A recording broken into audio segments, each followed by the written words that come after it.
What's going on, beautiful people?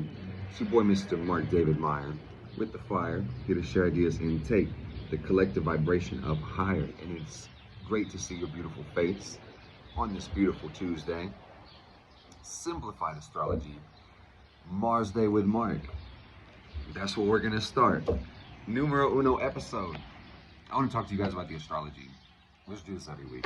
Why don't we do that? We need consistency. That's important. What better of a day than Mars for a guy like Mark? So I'm out here in the park, in the community, in Gemini season, to give you a Gemini reason to do your astrology. But I'm gonna break it down all for you guys. I just wanted to kick it with you guys and share some energy, share some interaction. I love and appreciate you guys from the bottom of my heart, top of my soul. So I sat down here, okay? And there was this book sitting on this bench. Jesus is speaking to all of us in the Holy Spirit. Are we listening? And the community says no. So, take that for what that's worth. I have tarot cards. I have supplemental reading material. I want to break it down for you guys today because it is June 13th. And I think the plan, as I said, is to do this on Tuesdays. So I'm going to give you a breakdown of what astrology is going on as I'm filming this, and I'm going to post these videos on Tuesday as well, but you also get a little bit of insight on the week ahead, what we're going through, even cosmically for the eons. And it is that deep. If you guys know how astrology works, it's as above, so below. You know how it goes. And I was at Walgreens the other day, and I found these notebooks with the astrology signs on them, and man, this Aquarius notebook has been inspiring me to do a lot of things. Without further ado, guys, let's talk about love and truth. Real shit. Pop off like a heel flip. Today, I'm gonna run through it and then we're gonna explain it. The sun is at 22 Gemini on a Tuesday. That's beautiful. We've got the moon at 1 degree Taurus, Mercury at 4 degrees Gemini, Venus and Mars in Leo, 7 degrees and 14 respectively, Jupiter at 6 Taurus, Saturn at 7 Pisces, Uranus at 20 Taurus, Neptune is at 27 degrees Pisces, and Pluto is retrograde 29 Capricorn. And the intrusive thought about Pluto retrograde at 29 Capricorn, what does that mean? Because if I don't say it now, I might not say it at all, guys. But the Reaper is coming, and we reap what we sow all day, every day. So Pluto is retrograde half the year, every year, just based on the simple physics and astronomy of it. So that in itself is something to think about. It's not abnormal, but this is a revealing. And that's broad and woo-woo, but ooh-woo. Here we go. You reap what I did, bruh. You reap what you sow, but sometimes we don't know what we sow. And that in itself is something to think about. How the unconscious reveals itself through your interactions with the world. So, let's just peel back layer by layer. Let's take it one thing at a time. Today, the sun is in Gemini. And if it's 22 degrees, that says we actually have about a week left. And this is the last part of spring. Summer is about to start in the northwestern hemisphere with the summer solstice, Cancer, starting in about 8 days. But this is excitement, guys. You know, the sun represents our vitality and the life that we receive on a human life planet level, but also you'll see this interaction with your spirit and your ego, your enthusiasm too. So Gemini is stimulating. It's exciting. High levels of mental activity, lots to think about. The peak of your curiosity, or this might be total fucking boredom. And you know you're doing Gemini season wrong if you're bored. And your words are important, so watch what you speak because you can only create with that, and you are what you affirm. So just remember that bored people are boring people. And we don't want to do that. So never say that you're bored. Gemini represents a need to get involved, ask questions, communicate, to process, send, and receive. It's fun to share your own ideas, but make sure you talk more. No. We're not going down that road. Hold up. Make sure you listen more than you talk. 100%. Some of the Gemini suns, they might take issue with that message, or they might just simply not hear it. But yeah, you have 2 ears and 1 mouth. Okay. So this is the teacher energy. This is the trickster energy. The open-mindedness and the mental processing might lead you to paradoxes or fun and games and mischievous things. Fun and games, man. But either way that goes, man, this is full speed, high speed. Gemini is fast where Mercury is concerned, anything with Gemini. So what I want to really just remind you when it comes to us finishing up Gemini Sun is that, first of all, the lips of wisdom are closed except to the ears of understanding. So the first and most important principle, all is mind. Everything in the environment is your mind, and everything you perceive or not even be able to perceive is your mind. So that just says through the correspondence principle, everything is connected on some level. So the words right now is mental gymnastics. And I've said too much and I haven't even said enough. So let's go further. This week, the sun is going to be in a conjunction to Juno. And these are both moving forward from Earth's perspective at a decent rate. So it's going to stay conjunct for basically the whole week. And Juno represents marriage. It represents partnership and romance. And what does this mean? Love is in the air.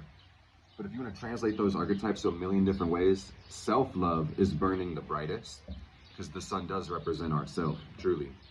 So this says to me, this is going to look like fun in your relationships if you happen to be partnered, but also a need to truly feel special. So consider for the next week with Juno transiting the sun and vice versa that your insecurities when it comes to relationships probably going to surface up. And what you choose to do with that information is totally up to you, but just try to do something powerful and logical. Another thing that came to me intuitively when I was writing about this is that Juno's sun is manifesting a power couple, you know, but that requires you to find the love and the power within yourself to even be able to manifest and attract that shit outside of yourself. Just don't forget that, okay? So this week also, the sun in Gemini is square to Neptune in Pisces. And we could talk about this shit all day, but really what I see is that, you know, this is going to up the sensitivity. This could look like getting lost in the dream, being way too motherfucking sensitive, restless kind of, maybe even tired. But above all else, man, Neptune is your imagination and how you believe in what you devote yourself towards. So this week is really about cutting out your own bullshit, checking out your ideals and making sure they're not colored by ego gratification or avoidance, keeping it real with yourself. So this is what my spirit tells me to tell you guys, but this week with the sun square Neptune, just commit yourself to integrity, devote yourself to integrity. And if you don't do that, you might be choosing escape inadvertently. So just be very aware of what you're doing. On a brighter note, the sun square Neptune, this looks like a lot of fun, like a lot of joy. You might even have a deep desire to create at this time. And I just say, have fun, man. Have fun. Everything in moderation. But either way that goes, this talks about loving life and everything deeper, or just feeling it all deeper. So just, you know, abide by limitations sometimes. But if you really look at life on a spirit level, there really aren't any limits, which is kind of crazy. So this also feels like, you know, seeing and feeling the transcendence of self. We love to see that. You guys know Gemini is the Lover's card. So this is kind of what I'm just looking at in front of me, is like we're learning the lessons of love through Gemini season. And we're not going to talk too much about the moon, because by the time you're watching this video, it's probably going to be in a different sign. But the moon in Taurus, this is a chill day, dude. So for real, just relax, enjoy it, slow down. You know, the moon will be in Taurus for today and tomorrow. And it's really important that you give yourself permission to slow down. Because if you won't allow it, you're not going to do it. So I'm going to say again, give yourself permission to slow the fuck down and actually enjoy your life. Like indulge in the peace in the moment too. You guys know Taurus is like the best place to have them in, because we're going to be relating and responding to our sense of comfort and security. So do what's best for you. I mean, any day. That's why the moon looks to be in Taurus. But, you know, a lot of love, a lot of peace, a lot of release. It's a waning moon. I just trying to get the rhyme in. So let's talk about Mercury now.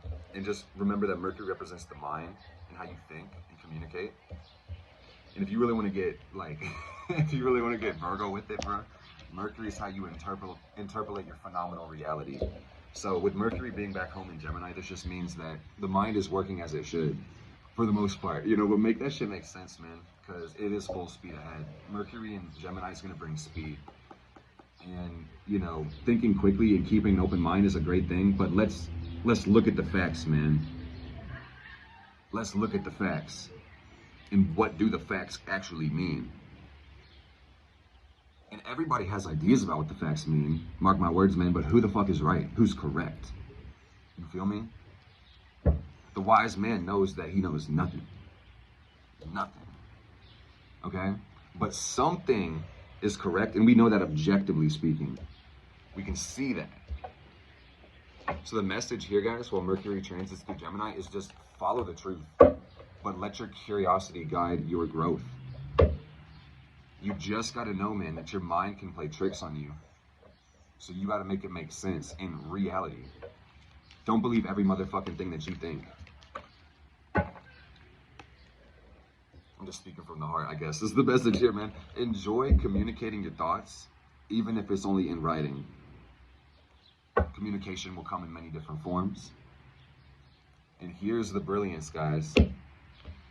Using your mind interactively is going to multiply your possibilities. And sometimes it's not about what you know, but maybe who you know. So leave the bullshit alone, remove the distractions, get organized, and you got to make your mind a loving and beautiful place to live. And if you miss the Hermetic principles, man, rewind that shit. I'm not going to say it again. A lot of you guys aren't ready to wield the power of this next one, and don't take it personal. Prove me fucking wrong. Some real third house Pluto. Your environment is your mind. So get with the fucking program. And we got Venus and Mars transiting Leo. That's really beautiful. So Venus represents, well, let me just give you the title. Let me read the notes for a second, man. This is love, lust, and sex. But sex isn't always a physical or a biological thing. It's truly a spiritual thing. But this is Venus, the love, the values, the joy. And then we got Mars, which is the passion, the purpose, the desire. And these are together as one thing. So the love and the desire is both pointing towards Leo. And that's creative self-actualization, guys. So this is a whole spectrum of possibilities. But I think the bottom line of this transit, which we're going to be enjoying for the rest of this month, for the most part, this conjunction in some orb, have fun. Like, be free, be yourself, love yourself. And you may kind of realize that with everything in your life at this time, you're really looking for your own praise, your own respect, your own admiration, even when it comes to your relationship. So if you don't have a creative outlet, you don't have some talent or hobby, not even a talent, if you don't have a hobby or something to put your energy into to get to understand yourself as a creator, you might be kind of bummed out right now, or bored, or you might be seeking out a relationship for some fucking reason because you haven't found purpose. And that's the rough, hard truth that a lot of y'all ignore, and you keep, like, don't even get me started, man, on a Libra Lilith thing. Like, if you keep seeking outside of yourself for yourself, you're never gonna fucking find it, and every relationship you enter is gonna violently throw you back into yourself with rejection and pain. So, like, get it the fuck together, man. Like, whose love do you really want? And you're gonna have to admit it's yours more than you think it is. Goddamn. Because the universe can't give you anything you're not willing to provide for yourself, so make that shit make sense, dude. If you aren't the end all be all person for yourself, you're never gonna find that person in somebody else. Period. You know? And I say that because I love your ass, man. With my Leo sun, Cancer Mars Venus conjunction. Truly, dude, it's like in my understanding, the Venus Mars conjunction in Leo is like the most compatible thing for me. But I'm not looking for that shit right now, man. The archetype says it's in me. You know what I mean? Give a fuck. You know, but let's go to Jupiter, man. Jupiter's in Taurus, and this is about a year-long transit. Jupiter takes 12 years to go through the zodiac, and man, I love Jupiter, bro. If you got Pluto and Sagittarius, this is really the meaning of your life, and really where your soul is going to go through deepest growth.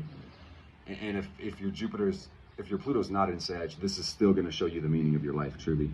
But Jupiter in Taurus is really about the abundance of peace and the abundance of growth. And if we want to get like deep, we want to take a Jupiter lens at this when we look at it for real. But this is about purifying your value system, truly, and bringing more of the spiritual, which is Jupiter, into the material, which is Taurus. You know, leaving a space for God in all things. And language limits ideas by its nature, but you just got to put God first is really what this is. In another way, you probably see yourself needing to connect with nature even more, being called to go outside, connect with the air and the water and the earth and the fire. This is really cool, dude. I mean, these are just archetypes, we're just being empirical, but for a lot of people during this year of Jupiter Taurus, or maybe even right now, or even when Jupiter was getting into Taurus, this talks about getting stupid rich. For real. Getting stupid rich. Like riches that defy logic. Do you want to know how you know you're really rich though? Take it from a Saturn Taurus. You know you're really rich when you have that shit that money can't buy. There's a lot of things that money can't buy. Money can buy comfort, can buy security, but it can't really buy peace because you have to choose to spend attention and energy on that emotion. Peace is based on a decision, and that's based on your priorities, it's based on your values, and priority means the things you think about prior. So you gotta ask, where are your motherfucking values at this time, dude? And do you really leave a space for spirit? Do you leave a space for truth? Really, the challenge here, guys, when it comes to Jupiter and Taurus, is you have to check your belief systems for greed. You gotta check it for laziness, avarice, these self-justifying principles that really only help yourself because they're based on fear. You gotta remove that shit from your soul because that's where the corruption you create unconsciously is. Really understand that, please. I don't want y'all to really feel like I'm just talking at y'all because it's a Mars day and I got a fire Mercury, but bro, you know, I have a third house Pluto, and as I'm taking these notes, I can really see the depth and the gravity of these transits and kind of how we want to use these on some level. But we keep on going. I don't digress now that I say that. But what's beautiful about Jupiter Taurus, guys, for this year, this is really about reveling in prosperity in whatever shape and form that it manifests, in the gifts of the mother, and I mean the earth, and then even the mother. Learning through the divine feminine, that's a very Jupiter Taurus thing. So mark my words, listen to the goddess, call upon her energy, because the goddess does not chase, the goddess attracts. And those that belong to her will simply find her. So call upon the goddess. Look for the signs, look for the messages that the world is sending you, any open invitations that need response, but be discriminate, okay? Believe in abundance in all realms. Believe in the possibility and the existence of abundance. And this Jupiter Taurus says also, we need to be putting financial trust in God. Truly. I had to underline all those words. Putting financial trust in God. Where the fuck do you think money comes from, guys? From the universe, you know? So, my dude, we do not chase the money. I know a lot of people, because I'm a consulting astrologer. I've been talking to so many people, and it seems like in these times, a lot of people have been telling me they're paying their bills with prayers. And that's a really real thing. You feel me? Give a fuck if you don't really know where the security is going to come from. If you put God first, you will not starve, you will not hunger, and you will not thirst. And you will listen. Listen with your heart if you're actually following me here 18 minutes in. If you put God first, you will have all the time, all the energy, all the money, and all the power to create and maintain everything you desire. Really know that and believe that shit. Okay? But put the trust in God and don't be afraid. Jupiter Taurus makes us pursue comfort and peace, but not at the detriment to others. That's the problem with Jupiter, is that Jupiter doesn't care much for limitations. So you actually have to abide by principle when you go on your quest of peace and comfort. Scour your soul for greed.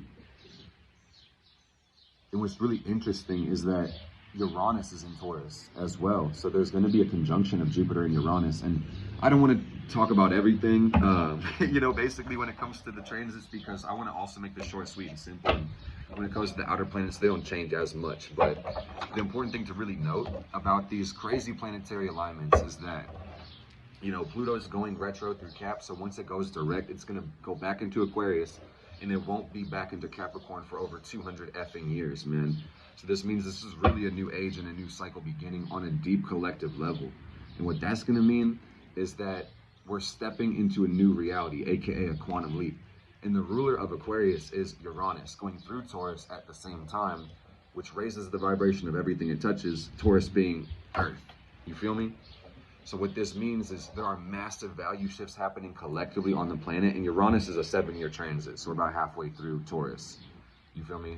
Transit of each sign, I should say. So about at least 3 more years of Uranus Taurus, guys, as Pluto's doing its thing in Aquarius for the next 20 years. Massive value shifts are happening collectively. Mark my motherfucking words, man. Truth is the new currency. Because its value supersedes all, because it is the prerequisite to truth. And I need you to hear that shit 1,000 more times, man, because this collective negligence is why my heart fucking hurts, man. So you need to repeat that message to others with love. There is no love without truth. I love y'all from the bottom of my heart, man. I would love to see some comments, some interactions. Hit that like button. Fuck with your boy. It's been an honor and a privilege to serve y'all in this age of Aquarius. Check your beliefs, check your mindset, man. Your mind is every motherfucking thing in the world, and you are the gift. So it's been your boy, Mr. Meyer, with the fire, here to share ideas and take the vibe higher. And I do love you from the bottom of my Libra heart. Peace out.